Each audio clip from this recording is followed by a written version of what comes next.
We'll just wait for 1 minute to see if anyone else is going to join. Yeah, no.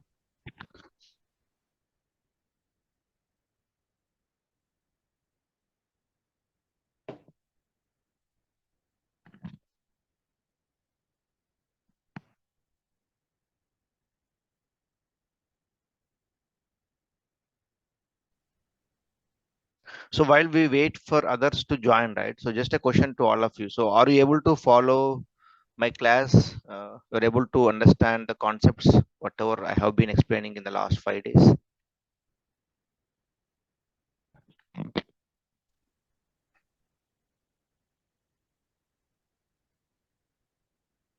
Say yes or no. Silence doesn't give any answer to me. Actually, your voice is breaking. We Really? couldn't hear what you told. Okay. How about now? Yeah, now it's better. Okay. So the question I was asking is, are you able to follow the concept which I have been explaining in the last 5 days? Are you able to follow, or you have any feedback? Yes, we were able to follow it actually. Okay. Yeah, Thank you. no problem. And I see Vamshi also. Yeah. Anyone else like no? So Nistarth, Sai, Harish, are you good? Yeah, no, we are good with the classes. Okay. Okay. All right. Okay. So let me share my screen. Okay. Yeah.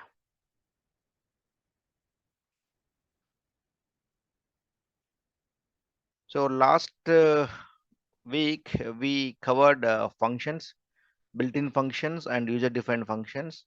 And in the user-defined functions, we were talking about how to pass the variables, how to return the values, and the different kind of 4 different kind of user-defined functions available for us to use. Okay, and also we discussed about call by value, where it copies the variables whichever is being passed from the main function, and the replica of those variables will get created in the actual function, and then the function starts executing. But whereas in call by reference, the parameters whatever we have been passing, both in the main function or in the actual function, both refers to the same memory location, that is called call by reference. Okay, now so we'll start with some of the memory concepts, which is stack and heap memory. So as of now, I think you are familiar that whenever we compile and run the program, the variables are going to be stored in the memory, right? So so far we have been talking about memory, but actually in reality, we have two kinds of memories, which are again part of the main memory only. One is stack memory and one is heap memory. Okay, so stack memory is the one which is used to store the variables, the primary variables like integer, double, character, boolean. Okay, so when I say primary variables, what I mean to say is that, like, no, it stores one value. Suppose when I say integer I equal to 4. Okay, so you know that integer is a 2 byte memory, and the value I mentioned is 4. Okay, suppose when I say after, like, few statements, I'm going to change the value of I equal to 2. So what happens? The initially I said an integer I equal to 4. So in the memory it is stored the value of 4. And when I say integer I equal to 2, that means the 4 value will be removed from the memory and 2 value will be added. That means at any given point of time, the variable always holds only one value, and it is always fixed in the memory. That means integer occupies 2 bytes, boolean occupies 1 byte, double occupies 4 bytes, and character occupies 1 byte. So it is always fixed. Okay, that's why it's a, static memory. It is also called static memory. It's always fixed in memory. Okay, And in other words, the heap memory, right? Heap memory is, so in the object oriented programming, we always say like, objects. Okay, I mean, in reality, we haven't really started utilizing the objects, but like, whenever you create an object, okay, and whenever you are object means, basically you are referencing, right? You are referencing based on the class, right? And also in the last week call, I was talking about the call by reference, where we use the pointers, right? We, instead of using the value, we use the memory cell address. So that is also called as reference data types. Instead of referring the value, we are referring the memory address. So whenever we are creating the objects or the reference data types, those are stored in the heap memory. Okay, so why it is, I will explain. Okay, as you know, object contains a set of variables and methods, right? Okay, so object is always, it is a dynamic, because one object may contains 2 bytes, another object may contain 4 bytes. So since the object memory always varies from one object to another object, that is the reason we store all these kind of objects or references in the heap memory, which has the capacity to dynamically, stretch. It can expand. Whereas in static, it is always fixed. When I say integer, okay, it's always 2 bytes. I cannot expand that. But object 1 may contain 4 bytes, object 2 may contain 8 bytes. So it should have the elasticity. So the memory should have the mechanism to expand based on the need.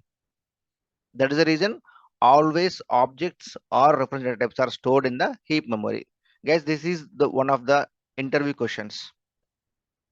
Okay, so you should be able to clearly mention what is stack memory and what is heap memory. Okay, so I will try to explain. Let me take one example. Okay, so I just taken one this is the right one to use. Yeah, I will use this one.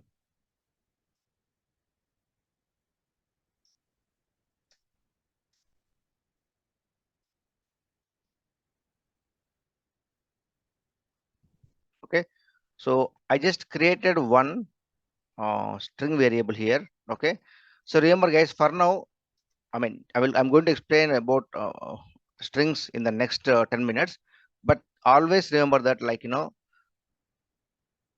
all the data types like integer, boolean, character, double, float, okay, they are the regular data types. But in coming to string, right, it is a reference.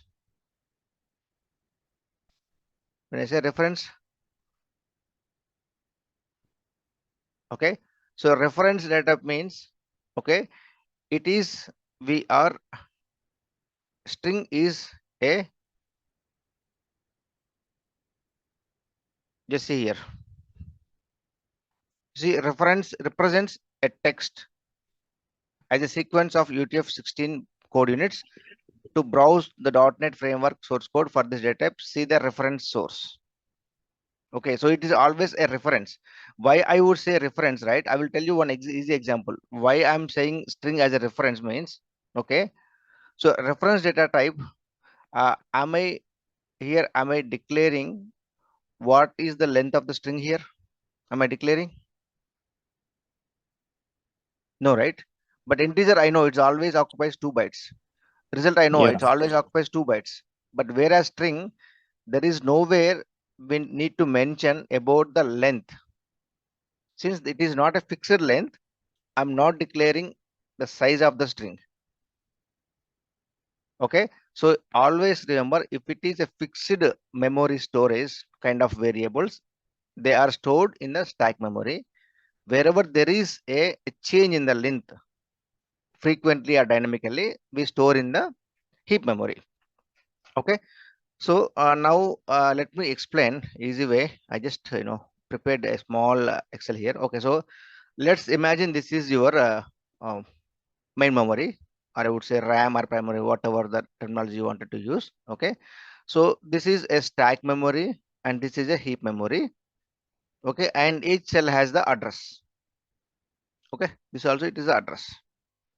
So what happens is when you start executing the program, right? Okay, it comes here because like this is my main is the main method to start the execution. So I have two variables, integer type. Okay, it is an integer, it's a fixed length of the variable, it's always 2 bytes, right? So I'm going to store a value here 10. Okay, remember guys, stack memory it's always starts from the bottom to up. Okay, so a equal to 10 and b equal to 20, right? Okay, I said b equal to 20. Okay,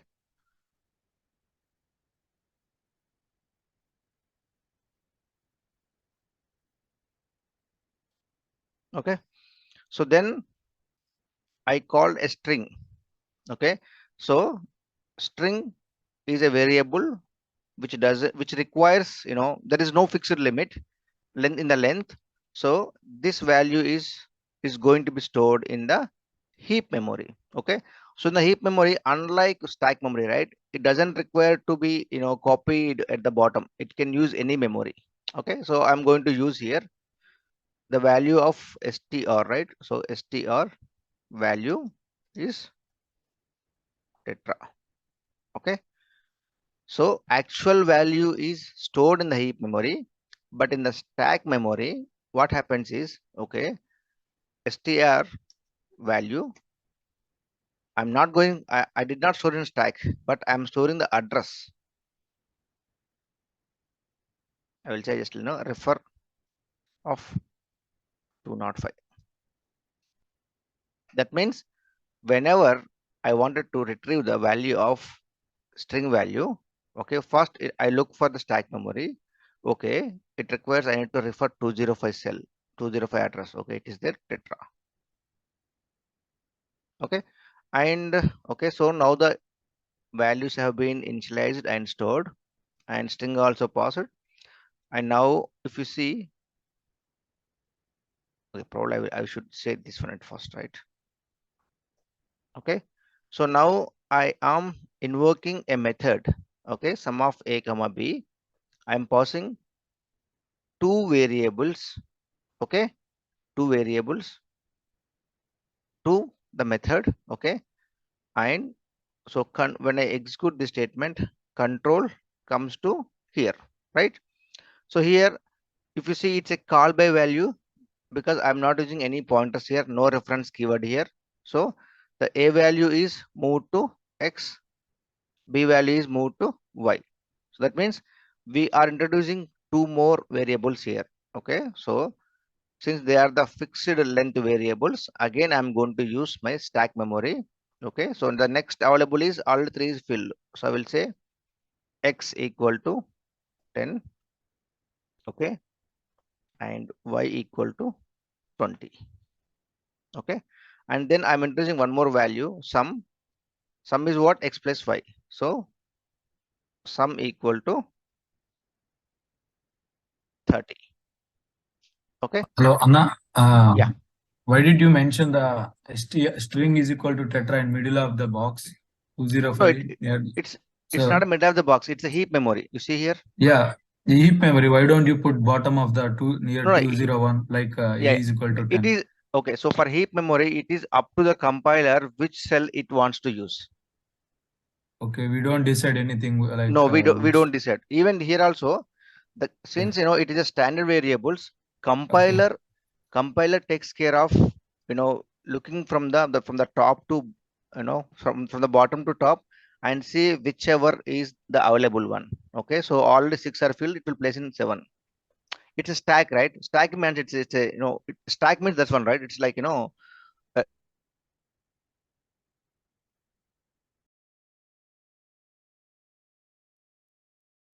the compiler picks up from the bottom to up. But heap, it is a dynamic. See, the reason I'm saying is it's a dynamic. Heap memory is dynamic. Okay. So depending upon the availability, okay, it can be used any place, whatever it is available. It is, I mean, it's by default. That's how it works. Venu, I have a question. Yeah. Like, doesn't stack use last in first out principle? Yeah, it will. I'm going to explain that. Okay. I'm going to explain. Yeah. Okay, I'm sorry. Yeah, please continue. Yeah, no, fine, that's fine. Okay. So the reason I'm explaining about this is, to cover that LIFO only. Okay, my bad. Yeah. So I thought once you told so the compiler chooses the position randomly. You mean the vacant memory randomly, and it just stores the memory in there for heap. Right, that's exactly. Okay. So here now the sum value has been calculated as 30. Okay. Now I say return sum, right? Okay. So return sum means this sum value is moved to here. One more result I have, right? So here I'm going to create. Okay. So before, if you see here, right? Okay, I will say result equal to, what is the value? 30, right? So what happens is when the control, because I have calculated the sum value and I am sending the control back to the main method, right? So what happens is when the control goes from here to here, right? Okay. So this 30 value, it holds in the runtime. The compiler holds the value, but since we know that this method has been done the execution, right? It removes these values, because see, in this method I am using three values, x, y, and sum. And since I have done with my execution, these three variables will be removed from the stack. Okay, so this is where the concept of LIFO comes. Last in, first out. Okay, so at this point, these are all the three latest variables I have in the method. Okay, and since the control is gone from the function to the main method, okay, so as per the stack memory principle, it will clear out. See, last in, first out. Okay, so what is the last value here? This one, it will be removed because my method has been done executing. Okay, so all these will be removed and the result value is storing in result. So here it will store here result equal to 30. So clear, guys? The stack memory always goes from the bottom to top. Okay, and heap memory is it's a random, anywhere whatever the address is available it will use. Okay, and the stack memory is always runs with the concept of LIFO, last in first out. So the variables will be any kind of variables which we are using in a method will be removed from the stack memory once the execution is done and the control goes back to the main memory. Okay, and then what happened? I am printing the value sum. Okay, so some value has been printed, then read key, and this is done, right? Okay, so once the program execution is done, okay, automatically these values, this result 30, B20, A20, this will be automatically cleared. Okay, by default, whenever the program gets over, it will be cleared. Okay, and even for the reference data types, right?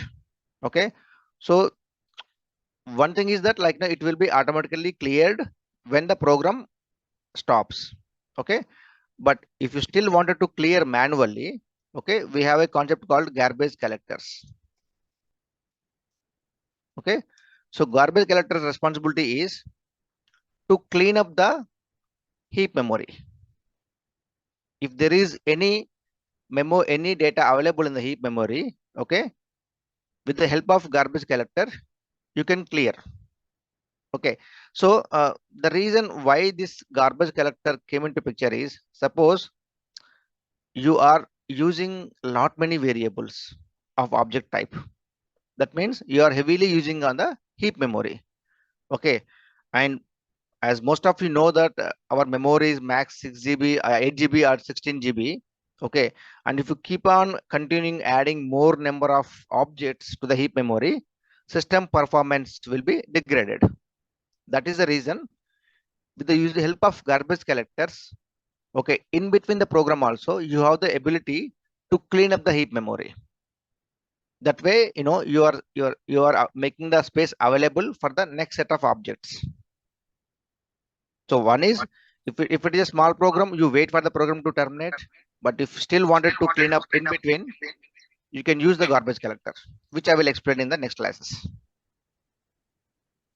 Okay, so I will stop here and feel free to ask me any questions on stack and heap memory.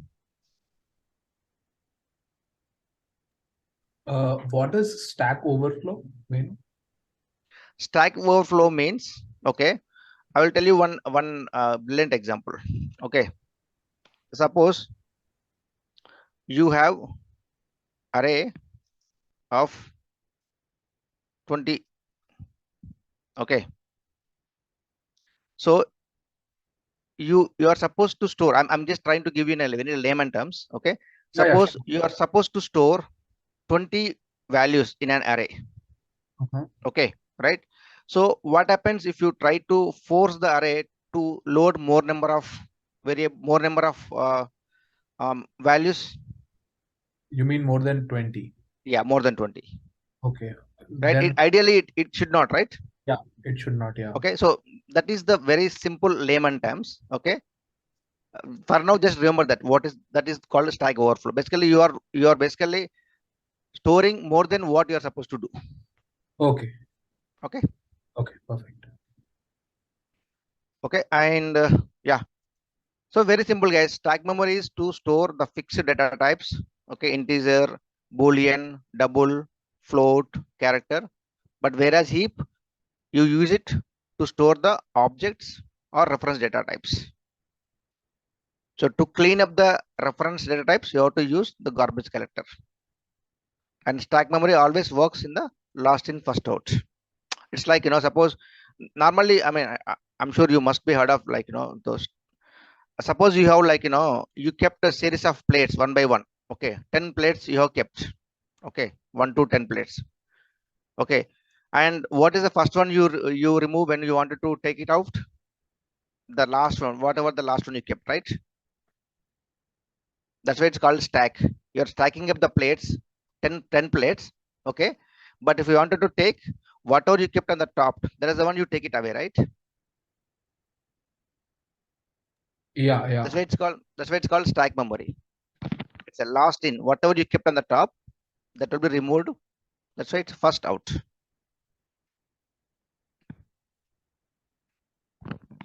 Okay, fair enough. Any other questions?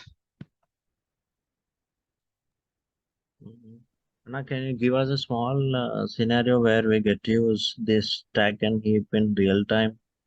If in Okay, case, okay, so this is, I mean, see, basically, in the program, right here only, if you see right here, I'm declaring two variables of integer type. It's a fixed data type, right?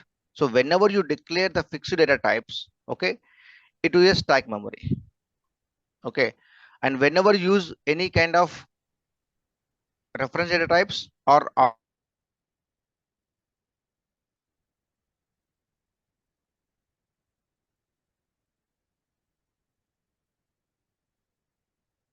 example, you always use this.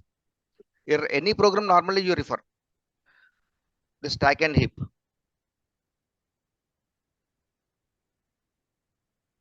yeah, no, got it. Right? Any, I mean, say without this stack and heap memory, the compiler doesn't work. The program doesn't execute actually. That's why I'm saying, if you are declaring the primary data types, okay, you know that, okay, this is the variables which are going to be stored in the stack memory. Okay, and whenever you declare these objects or references, it is going to store the heap memory.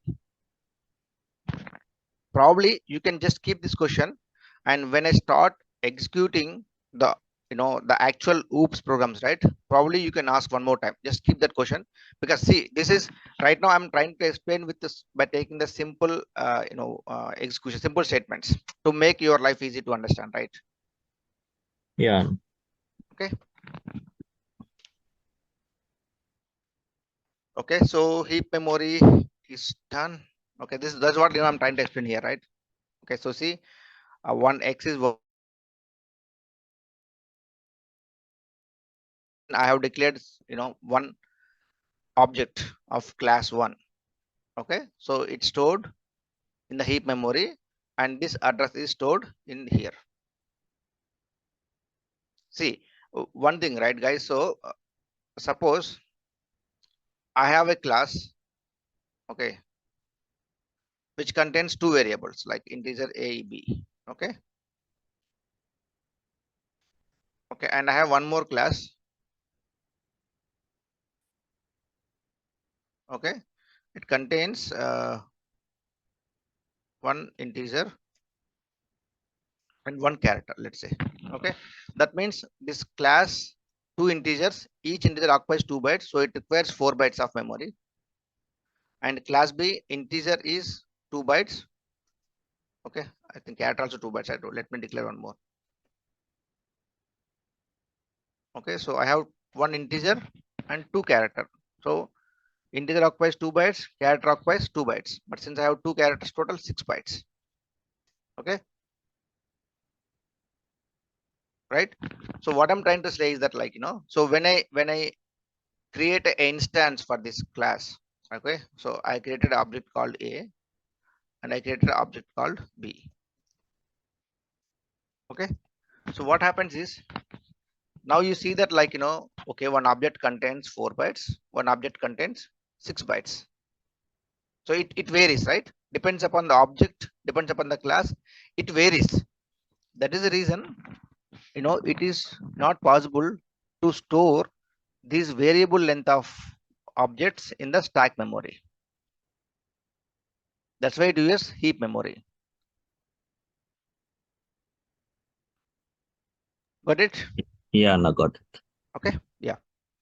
So now the another one, debugging. So I'm sure, like, you must have heard this word lot many times. Okay, so right, suppose you guys, like, you have written some thousands lines of code. Okay, and when you try to run the program, you are not getting the desired results.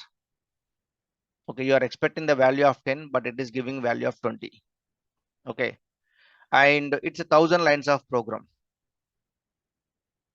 So ideally, like, if you wanted to identify the where exactly the bug is there, right, where exactly the defect is there, right? Okay, so there are various ways of debugging. Okay, one is you can start from the scratch and see, like, okay, where, just look at the statement by statement and see where could my code went wrong. Okay, so manually you can inspect code by code, line by line. But the caveat here is that if it is 5 or 10 lines, it's easy for me to easily identify where it is going wrong.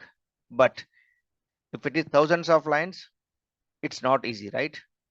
It needs a lot of time and effort to go each and every line and see what is the value of I or what is the value of j, how it is changing from this value to that value. So it's really a painful task. Okay, so to make our life easy, in any of the programming language, they have a concept called debugging. So debugging is, it is like executing the step by step. Okay, in 1,000 lines are there, right? It will show you, it will take one step at a time and show you, hey, I have executed this step. Okay, and at this time you have these many variables available and these are the values of all these variables. So you don't need to manually take a paper and pen and write, like, okay, at this statement, what is the value of A, what is the value of B. You don't need to write manually, rather it shows everything on the console. And as I said, like, I said that, like, if it is 1,000 lines, again, like, debugging using the systematically also, it's a pain because you have to execute 1,000 times, like, to get to the your required statement. Okay, so it has, like, some features called adding a breakpoint. Okay, I will explain by taking one program. Okay, but remember, okay, if you wanted to debug, you have to if you want to debug line by line, you have to use the function F10. Okay, or if you wanted to debug at any specific point, we have to use F9 and F5.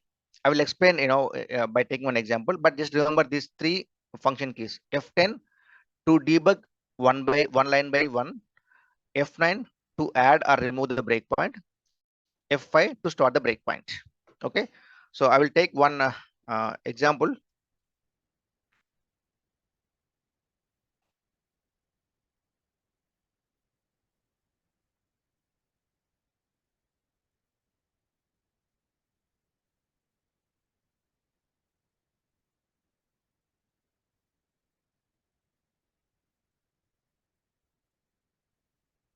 Okay, so this is the Fibonacci series, like we talked about this in the last week. Okay, so Fibonacci series is basically printing some n number of values, but the values always depends upon the sum of two values. So this third, if you see the third value, it is sum of the last two digits, 1 plus 2. Okay, and if it is 5, it is sum of 2 plus 3, last two digits. 8, the sum of last two, 3 plus 5. 8 is 13 is last two values, 5 plus 8. Okay, so basically it is summing up the last two values and generating the next value. Okay, so this is what I wanted to show you how the debugging works. So here if you see, I have declared 4 variables I, N, J, K. Okay, and I value I am storing the 1, J value I am storing the 2. So like this is I value, this is J value, and K value I am trying to use to sum up the last two values, last two variables. Okay, and I have this N variable, which is used to say like how many numbers you wanted to print, whether I want to print 10 or 5 or 20. Okay, so if you see how Fibonacci series works is, okay, so just remember, like suppose I said like I wanted to print 10 numbers in Fibonacci series. That means 1, 2, 3, 5, 8, 13, then 21. It will go on up to 10. Okay, up to 10 numbers. I said, let's say I said 10. Okay, so if you see here, initially I have accepted the value of the number of numbers you want to print in the series, that is storing in N. Okay, N is my counter to ensure that I need to print 10 numbers in the series. Okay, and I value is 1, J value is 2, because that's what I want to print very first, right? It's fixed always 1 and 2. Okay, and the next set of numbers is always depends upon the last two numbers which I have printed. Okay, so if you see, I started in the loop condition. Okay, it's a while loop. I said K value. So what is the K value? It is sum of I plus J. That means I'm taking the value of K to add this 1 and 2. Okay, and my goal is to print this K value here. Okay, so I said K equal to I plus J, but I have a condition that I have to print only up to 10 numbers in the series. That's why, okay, or 10, or basically when I said 10 up to the, once the series, okay, stops at the 10. So here I said like while K is less than or equal to N. Okay, so K value is 3 now. Is 3 is less than or equal to 10? Yes, I am printing the K value. Then I am moving this I value to J from moving from J to K and K to J, and then summing up. Okay, let's see how this works in when I start the debugging. Okay, I just taken some complex program because I wanted to help you out, like how this Fibonacci series works. Okay, by looking at the variables during the runtime, you should be able to understand like why I built this logic. Okay, so I just said like what is the command to start the debugging line by line? F10. Okay, so I pressed F10 here. Okay, okay, you see here the control is here right now. Okay, you see this? Okay, so I am pressing one more time F10. come here and F10. Okay, so now it initialized these variables, all 4 variables. Okay, and now it is at the console dot write ln enter number. Okay, if you see, it is yet to print. Why? Because when the statement is at any particular line, this is not yet executed. It is ready to execute. Okay, so now again I pressed F10. Okay, so now you see the statement is completed printing. So it said enter a number. Okay, and now we are at, it is expecting a value to enter. Okay, so I said I wanted to print up to 10 in the series. Okay, it doesn't show you right now. I press type 10 here. Okay, and now again I'm pressing F10 here. Okay, see it right now, where is the statement? Okay, 10 I entered, I would hit enter. Okay, so now you see this value has been executed. If you want to see the value, okay, just see, just take the cursor over the variable. You see here, it is showing n10, right? You could see, right, n value equal to 10, right? Or if you want to see the I value, go here. I value is 0, j value is 1. Okay, and the beauty of this debugging is you can add the variables here.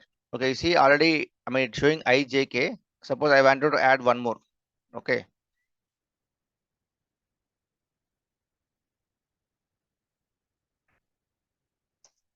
okay, if you say watch, what is the value we need to watch? N. What's happening? Okay, okay, just type here in.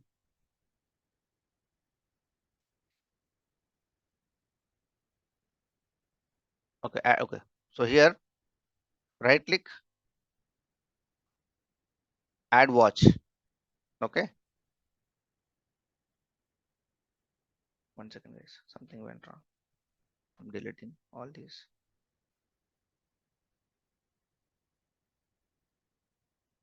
Okay, now say add.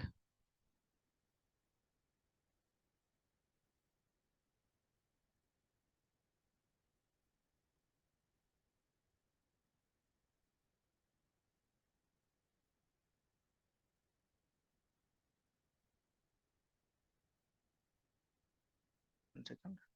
Okay, okay, you see here, it shows all the values I, N, J, K. Okay, and you know that I entered the value of 10 in the N value, right? You see this N value here, 10, right?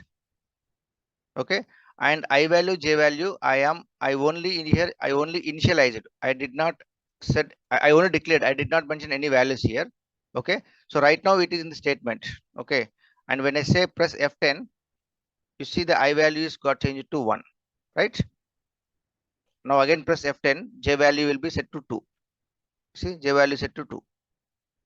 That means the debugging has a capability to execute line by line, and at the same time it will show at this point of time, or at the statement of 29, what is the values of different variables. So by looking at the values, you will be able to identify where your code went wrong, why it is not displaying the desired results. Okay, so I continue to press F10. Now k value supposed to be adding I plus j. Okay, so I still yet to execute the statement. Again I pressed F10. So this statement has been executed. So k value become 3, right? Okay, then again I will continue to press F10. Okay, so here k equal to 3, you see, right? K equal to 3, n equal to 10.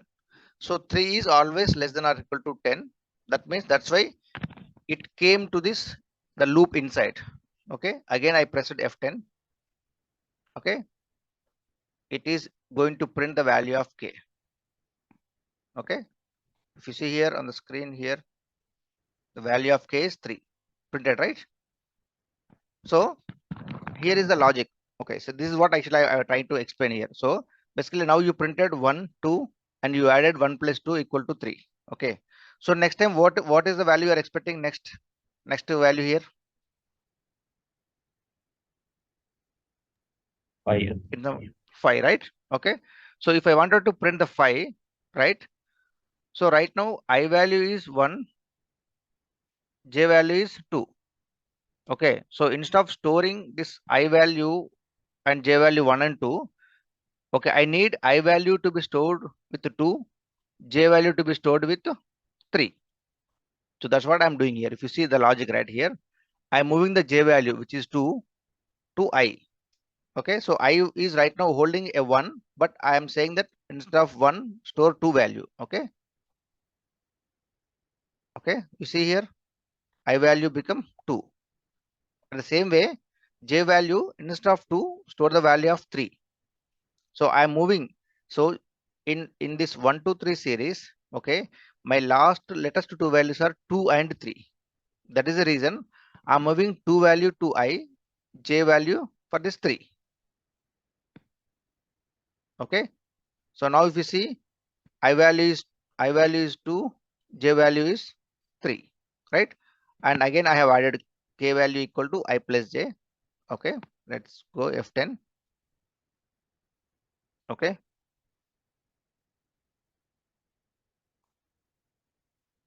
Okay, the condition again came. You know, right? Looping. After the execution of the statements, loop control goes to the beginning of the loop. So the loop again went. Now k value is 5, but my maximum value in the series should be 10. So is 5 less than or equal to 10? Yes. Okay. Again control went inside. It printed k value. Okay. So k value has been printed 5. Okay. Now again I wanted to print 5 and 3 plus 5. So now I value is 2. Okay, now I wanted to store the value of 3. So 3 is stored in j value. So I'm basically moving again, hold the j value to I. Okay, and k value to j. Okay, now you see I value 3, j value 5. Now press F10, k value become 8. Okay, so again 8 is less than or equal to 10. It prints. Okay, 8 have been printed.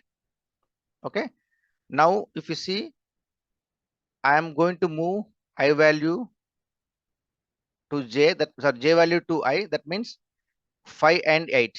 Okay, these two values it will hold. So let's see. Okay, I value is 5, j value is 8. Okay, if I add up, it is 13. Okay, so the control again goes back to the beginning of the statement. Okay, now it is checking.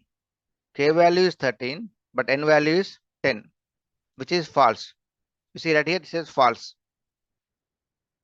So what happens if it is false? The control will not execute these steps, rather it will come out of the loop. Okay, you see whether it's happening or not. I'm pressing F10. You see, it skipped the complete flow and came to the right after the next statement. Okay, after this loop. Okay, so it printed 1, 2, 3, 5, 8, which is less than 10. I cannot print 13 because it will become exceeds this 10 value. Okay, rate key means you have to enter something here. Okay, done. So this is the way you can debug line by line. Okay, but as I said earlier, debugging line by line sometimes will be a cumbersome, because if your code contains several methods, several statements, it is not easy to go line by line. Okay, so that is the reason we have another concept called breakpoint. Breakpoint means if you have 1,000 statements to execute, okay, I don't want to execute all the statements. I want to execute only at certain point, because that okay, the code may be doing something not expected at this method or at this statement, because as a programmer you tend to know, right, where it could have went wrong. Okay, so that there could be a problem at this statement, at this method. Okay, instead of debugging line by line, you can simply go there, okay, and put a breakpoint. What is the option to break a breakpoint? It is F9. Okay, if you see, I'm going here and I said F9. Okay, so if I put F9, this is the symbol to add a breakpoint. It shows in the red. And again, if you press F9, it will remove. So F9 is to add or to remove the breakpoint. Okay, suppose let's say I added the breakpoint F9 here. Okay, now I'm going to start my debugging. Okay, so here I'm not going to say F10 because F10 will again make me to read one by one, right? So I wanted to directly go to this particular breakpoint. So I will use F5. Okay, I'm pressed F5 here. Okay, so you see I added a breakpoint here. Okay, but it halted here. Why? Because here we are expected to enter a value, right? Because without entering the value, it will not proceed. It's a hard stop for the debugger. Hey, I'm trying to execute this particular 36 statement, which you added a breakpoint, but I see that there is a place where you need to enter some value. Give me that value. That's why it stopped here. Okay, I pressed 20, hit enter. Okay, you see, it did not execute any of these statements, right? Any of these statements. It directly came to this breakpoint. Okay, so already it printed 1, 2, 3. Suppose again, okay, I am pressing F5. What happens? F5 means it will execute these statements, these two statements. Okay, it will go to this while loop. Again, it checks the condition. Again, it prints the next value. Then again, it comes here. Okay, so let's see.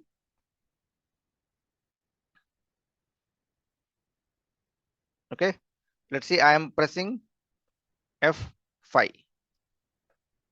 Okay, you see the value 5 printed, right? 1, 2, 3, 5. Okay, and again you press one more time F5. It printed 8 value. Okay, and now let's see, I am again pressing F5. Okay, 13 printed. Okay, press one more time F5. Okay, now you see here after 13 what happened? After 13, what is the K value here? 13 plus 8, 21. So 21 means, is my 21 is less than or equal to the interval 20? No, right? 21 is less than or equal to 20? No. That means this while statement execution is done. Okay, it condition failed. Okay, and the control came out of the while loop. Okay, that's the reason. Okay, that is the reason, it is still not able to get into the breakpoint here, because the control cannot get into this next statement, because there is no way the programmer can reach or the compiler can reach this statement, because the condition itself is failed here. So it came out of the while loop. Okay, so now hit enter here. It's done. So if you wanted to remove, okay, F9. Okay, and one more way, if you want, you can use this, options available, start, and you can right click here. Okay, you see here.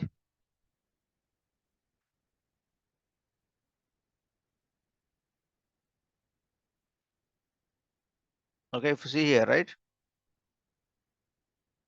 Okay, see breakpoint here. See, insert a breakpoint.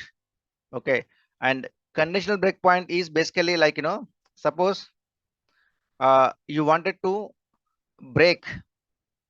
Okay, when I equal to 5, let's say I don't want to see. I know that this is a loop. It will repeat multiple times, but if I wanted to break only when the I value becomes 5 or 10, then you can use the conditional breakpoint. Again, like it's kind of like, you're trying to minimize the number of breakpoints. So here, if I simply put a breakpoint, I'm going to execute this like 3 or 4 times, since like depends upon the input n value.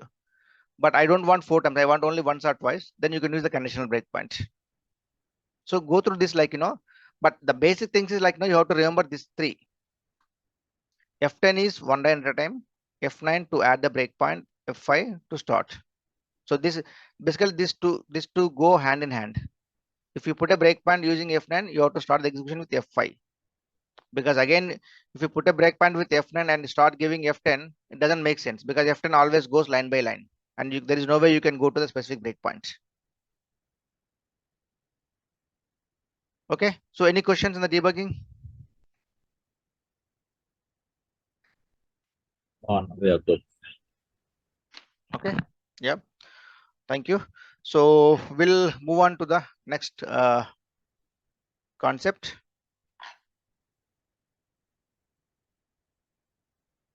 Okay, yeah, so arrays, right? So we were discussing during the stack and heap memory, right? Okay, in general, if you take any standard data types, it always stores one value at a time. If I say integer x equal to 10 here, it is storing the value of 10. Down the line in the somewhere, if I say x equal to 5, what's happening? The 10 is going to be moved, okay, and the value of 5 is going to come.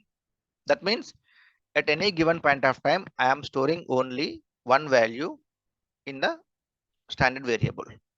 Okay, but in the real-time scenarios, right? Okay, let's take the classic example like now student information. Okay, you need to store 10 students information. Okay, and you require 10 students, right? So student means you need the roll number. Okay, you need name, you need admission number. Okay, you need marks in subject 1 or subject 2, subject 3, and also you need to store total and average and grade. Okay, let's say like suppose you wanted to store these values for 10 students. If it is one student, you can declare all these variables, okay, and you can start using it. But if it is 10 students,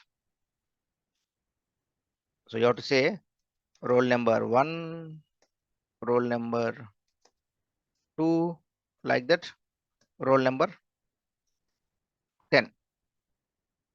Okay, you have you have a lot of patience. Okay, I will code like this. I will use 10 different variables for roll number and 10 different variables for name also, like this. Okay, but is this really a good practice? You're holding too many variables and your program will become crazy, right? Because you're using lot many variables and you have to remember. Ideally, it is not a good way, because in reality I will not be having only 10 students. I will be having 1,000 or 10,000 students, so I cannot go on adding more number of variables like this. It's very hard. Okay, so to get rid of this pain point, right, every programming language have a concept of called array. Array means if you want to store multiple values, okay, of same data type. When I say same data type, roll number always contains integer, okay, and name always contains string, okay, and admission number always contains integer, okay, and average it always contains double or float. So grade is basically it's a ABC, right? So I will say character. That means if you want to store multiple values of same data type, here I am storing integer type of data type for 10 values. Okay, so that is called integer array. If I'm going to store 10 names in one data type, it's called string array. Okay, so look at that. So the array is defined as a collection of similar data types. Okay, here all these roll number 1 to 10, it always contains the integer only, right? So similar data type. That's why I said similar. It's very important. You cannot store like one integer, one float, one string in one array. You cannot store. It has to be always either it is an integer or double or character or float. Okay, and the advantage is that previously you are referring with roll number 1, roll number 2, roll number 3. But when you use the arrays, you can always go with the same variable name, which is roll number. If you want to refer any of the value in this 10 different values, right, roll numbers, right, you can say roll number. Okay, you can use this square brackets. So here, for any of the value, you are still going with the same variable name.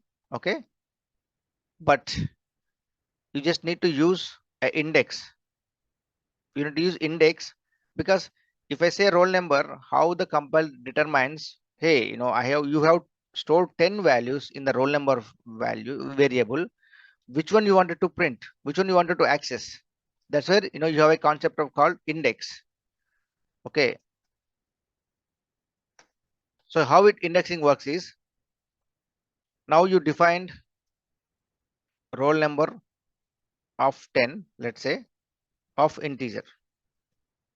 Okay, so what happens is, okay, I will just say 5 just to make easy. What happens is, in memory, okay, so this will be created in memory in a, okay, I'm just giving you an example. So this is how it creates. Okay, so it is the roll number, okay, and it is 5 values. You want to store 5 values, right? It's a 5, right? 1, 2, 3, 4, 5. Remember, guys, you can access a particular element in the array by using the concept of index. Indexing means, index works a little different here. Instead of starting with 1, you have to start with 0. 1, 2, 3, 4. So there are total 5 elements, right, within the roll number. Okay, so but the only thing is that you have to remember is indexing always starts with the value 0, not 1. That means if you want to access the roll number 1, you have to say roll number, okay, square brackets 0. It is to refer the first value, and roll number 2, I will say 1, to refer the second value, like that. Roll number 4 to refer the fifth value. Okay, so guys, previously we were creating 10 different roll numbers, but now I'm creating only one variable with the help of array, and same variable name roll number 1 I'm going to use to refer all my elements in the array. But only thing is that you have to use indexing. Okay, so variable name is same, but the index differs. Okay, any questions here, guys? How the array is? Okay, one more question. This array, right, is it going to be stored in the stack memory or heap memory?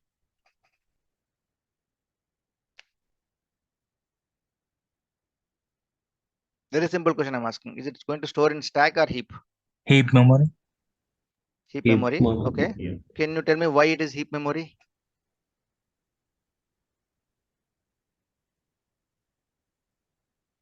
So what I said, heap memory is for what purpose? Heap memory to store the objects or reference data types. Yes, it's stored in. Okay. But is it a reference data type? Is it a object, integer No. of array? No, right? No. So see, though we are storing 5 different elements, okay, but you know the amount of memory required to hold this array. Okay, I defined as it's a roll number of 5 elements. Okay, integer 1 value contains 2 bytes. So the compiler knows that, okay, for this array we require 10 bytes. It knows upfront. Okay, I have to allocate 10 bytes for this array, right? So there is no change. It's always 10 bytes only for this array, right? That's why it is stored in the stack memory. And moreover, it is a integer data type. We are not using any references, not using objects here. Okay, so clear. So remember is that like array is only we can store a similar data types. If you declare array of roll number, it has to be always all these 5 values should be integer type only. Okay, and suppose if you say like the float, you can always store the float values only here. You cannot have like a roll number array here. You wanted to store one character, you wanted to store a name, you wanted to store a floating value. This is not going to happen. It's always to be a similar data type, because we already mentioned here, right? So roll number to hold 5 different elements of integer type. I already clearly mentioned. So you cannot have mix and match here. Okay, so there are two things here: single dimensional array and multiple dimension array. Okay, so when I say single dimension array, okay, we always have only one row. Okay, so I have only one row like this one, right? We have only one row, but number of columns are the number of elements which I mentioned here. Size of 5 I mentioned, right? So single dimensional array is only having one row but multiple columns. I said 5, that means 5 columns, 0 to 4. If it is multi-dimension, okay, you will have n number of rows and n number of rows. It's kind of matrix, right? If I say 1 comma 1, let's say like I'm saying the size of the multi-dimensional array is 1 comma 1. Okay, that means how many rows and how many columns?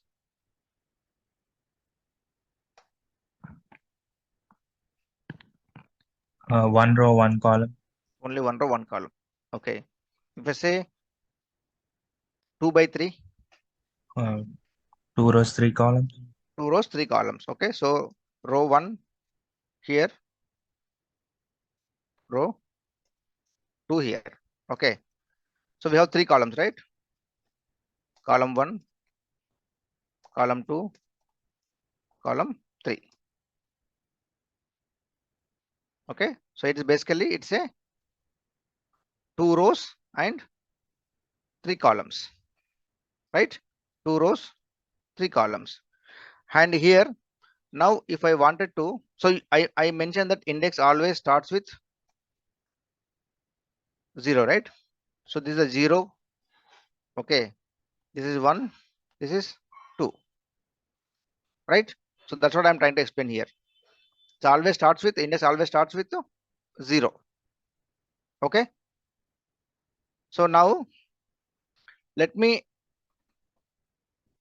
take you few examples. Okay, before that, okay, so index I mentioned 0, 1, 2, right? So the column 1 is referred as 0, column 2 referred as 1, column 3 referred as 2. Okay, same way row also, right? Row also have an index, right? So row 1 is with 0 index, row 2 is with 1 index. That means what I'm trying to explain here is, I will take one more. Okay, if I want to refer the first row, first column, you have to say 0 comma 0. Okay, and first row, second column, 0 comma 1. Okay, same 0 comma 3, sorry 2, 1 comma 0, 1 comma 1, 1 comma 2. Okay, so I said index always starts with 0. Okay, so that they have 2 rows. The first row is with index 0, second row is with index 1. Similarly, for the columns we have, the first column is index 0, second column is index 1, third column is index 2. So if I want to refer any particular value, okay, I have to say, suppose let's say like this is I'm just taking marks. Okay, if I want to refer the second row, second value, I have to use this one. Second row, second value. Always it's like -1 because indexing starts with 0. That's why if I say second row, that means index is 1. If I say third column, index is 2, like that. Okay, clear guys? I just explained you theoretically and I will show you how practically it works. Any questions in the concept wise? We are good on. Okay, so this is how I mentioned. You see matrix 0 0 0 1 0 2. So it's basically he has taken 3 by 3, 3 rows and 3 columns. Okay, and this is how it works. Okay, now again fair enough, right? So here suppose I have total, it's a 2 by 3, right? Let's say it's an integer type. Okay, if it is an integer type, what is the number of bytes required to store these values? It's an integer type array. I have total 6 elements to store. So what is my total number of bytes required in the memory to store 12. these values? 12. 12, because integer occupies 2 bytes. 2 bytes into 6 elements equal to 12. Very good. Okay, so now let me take you one example. So I've just written some few programs just to take you one step at a time. Okay, so let me string dimension array. Okay.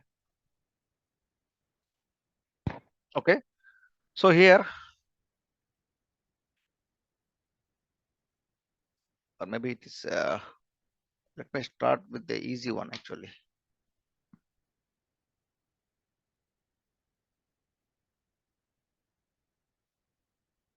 Okay, single dimension array.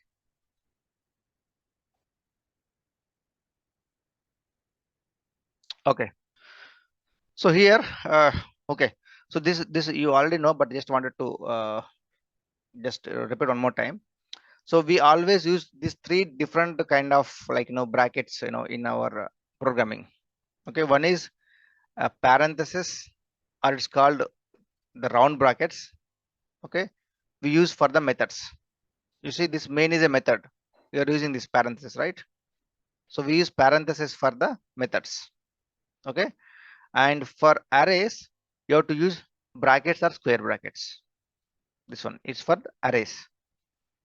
Okay, and for any methods or any class you have to start and end with braces, right?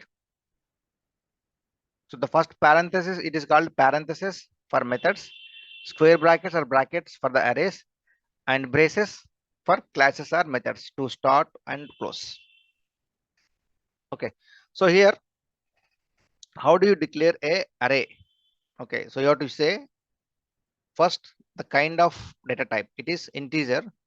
Okay, if you want to define array you have to use this one, brackets. Okay, so I'm saying, hey, I wanted to create an integer array, that array name is a. Okay, and you have to say new integer of 5. That means I'm telling the compiler that create an integer array with 5 elements and keep the name of the array as a. Okay, so fair enough. We have it is created a array. Okay, integer. Okay, okay, so now a array, integer type, index is 4 here because I have 5 elements, so I said 4, 0 to 4. Okay, so now this is your only declaring the value. You are not passing any values for these arrays. So there are 2 ways you can pass the values to the array. One is you initialize the value. Okay, you know the index position of the each and every array, right? Okay, you see I'm initializing with okay, first row you keep it 100, second you keep it 200, third you keep it 300, For the last, keep it as 500. So basically you are manually placing the index 0 to 4 in the array and assigning some values. Okay, so this is one way of initializing the variables. Okay, and I'm just trying to print the value. I mean, it should work. Okay, just I will show you.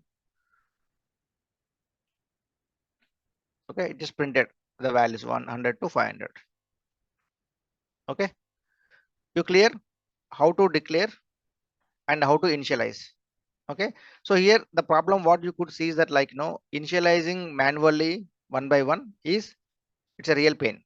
I mean, ideally we should not be using it, but I just explained you that, like, this is one of the way to initialize the variables. Okay, so I will show you, like, what is the effective way of accessing these index values. Okay, normally we use the concept, the loops concept we have, right? While loops, for loops. So we use that. Let me show you. Again, I will go to single dimension array with another example. Okay. Okay, now let's see here. Now here I am declaring string, okay, to store the countries, and I wanted to declare for 3. Okay, so basically it's a string array to store 3 different names of the countries. Okay, so previous example I have initializing with indexing 0, 1, 2, 3, 4, but here I'm not going to hard code the values, rather I'm going to use the for loop. Okay, so you know that when I declare a string with 3, that means what is the index value? Index value is 0, 1 and 2. Are you with me? Because index is always -1, starts with 0. So I wanted to store 3 locations, which is index 0, 1 and 2.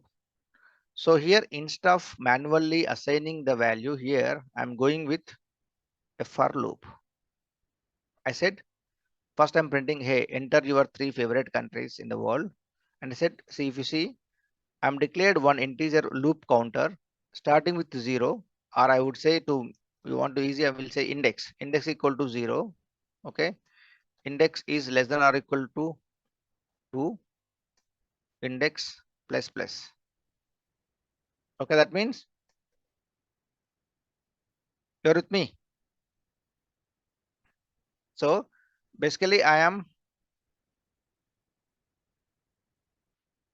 okay, index capital letters, right?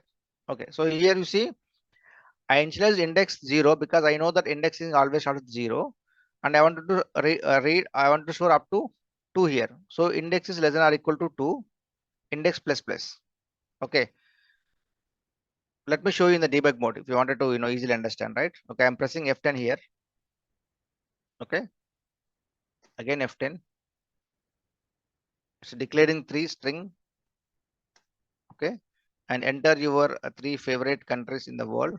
Okay, okay, it printed that 3 favorite countries in the world. Okay, and again F10. Okay, so our index value is 0. Is 0 less than or equal to 2? Yes, it came into the loop. Okay, and it is yet to execute, right?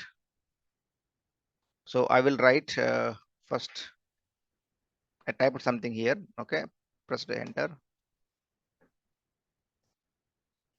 Okay, so I typed India. It's showing, see, India, right? Okay, and now since it is only one statement for the loop, I have not given the open and ending braces. Okay, so this statement is done. Now index plus plus. So index value become 1, right? Index value become 1 here. So is 1 less than or equal to 2? Yes. So index of 1, I'm going to enter index of 1 here. Okay. Okay, index of 1, that is I entered USA. Okay, so it came USA. Okay, so again I will one more time F10. Okay, and I will say UK. Okay, so 3 values I have accepted. India, USA, UK. No, I think I entered a tab. That's why it is showing that. Okay, so index 0, index 1, index 2. 3 times it executed, 3 times it prompted, and it displayed. Okay, same way here. Okay.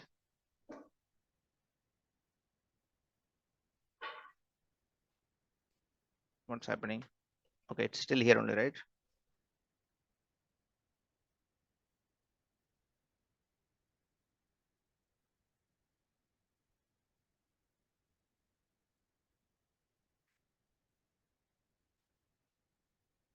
What is this?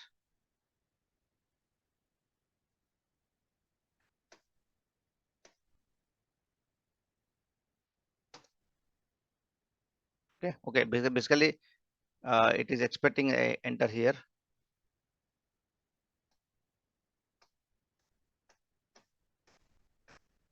Three times it's done. Okay, it printed 3 values: India, USA, UK. So basically, if you wanted to, cleverly handle the variable or arrays, you have to use the loops. Always use loops, because that is the best way to access the indexes dynamically. Because hard coding the values using indexes, it's a very bad habit. Okay, unless it requires you use it, but in generally, if you wanted to access, you always use a loop. Okay, and use the variables within the loop, because I use index here, one of the variable, and that index I'm using in the array. So here also I'm using a index called loop, a variable called loop counter, and that loop counter becomes index for my array. Okay, so clear guys, single dimension array, how to use the loops and use the index values of the loop to refer a particular element in the array. Okay, then let me take you to one more example.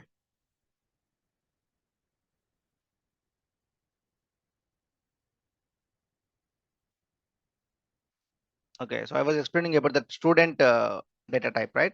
Okay, you see here.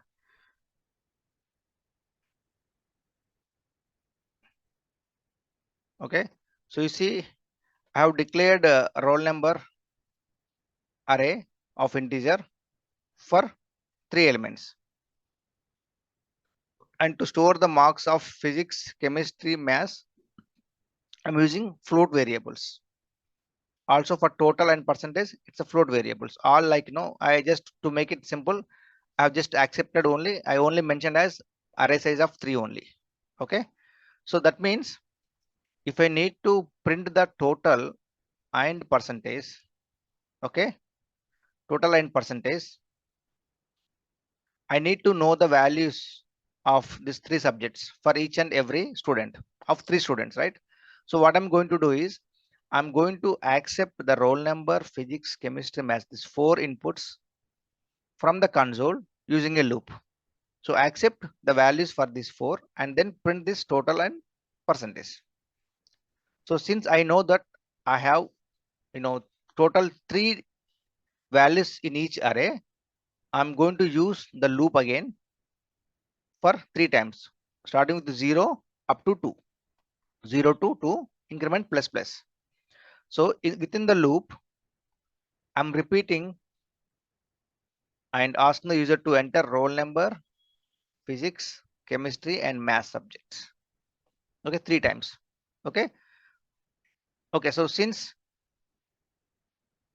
the console always accepts a string value, you know that always, console accepts string value. That is the reason I use convert to int function to convert the string value to a integer data type.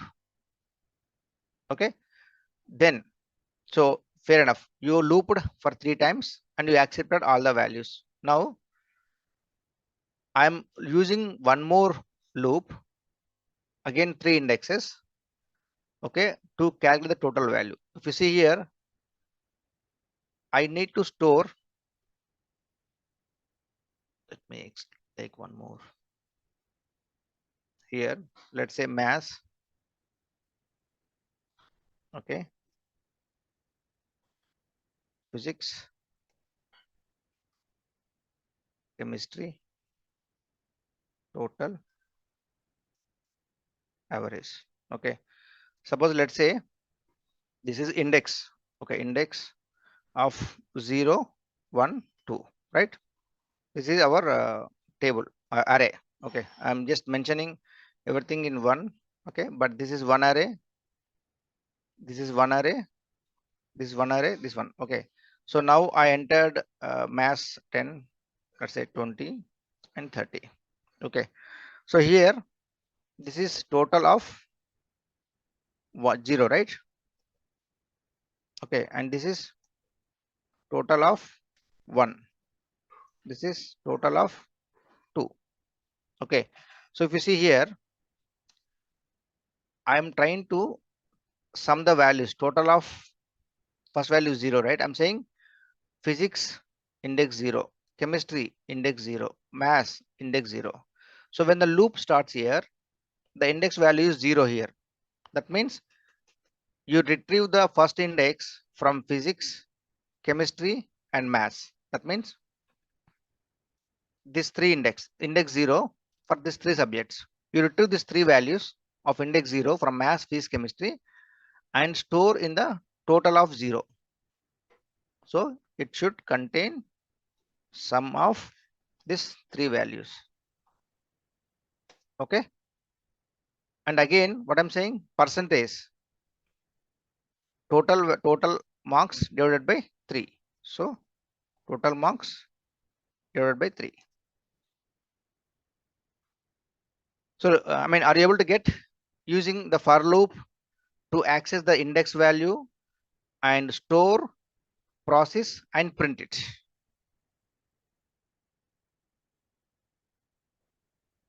Okay, so I'm just giving roll number 1, 45, 56, 67 and second roll number and third roll number. Okay, so now you see the marks. Roll number 1 percentage 56, roll number 2 percentage 85, roll number 3 percentage of 23. So guys, are you able to get it clear how to use Yeah, Venu. arrays and how to use the loops concept to access a particular element in the array and to process and to print? Okay. It's already 7:30 my time, so I want to stop it here and we can resume the string concepts tomorrow. I have to explain multi-dimensional array and then we'll jump into the strings concept. Okay, so guys, are you clear whatever I have explained today, starting with heap memory, stack memory and the arrays, single dimensional arrays?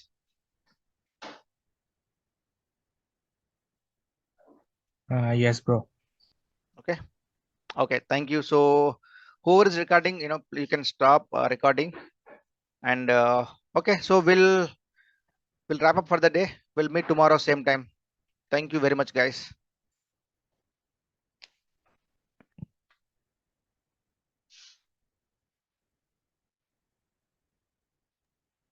Hey, thank you, Venu. Yeah, thanks.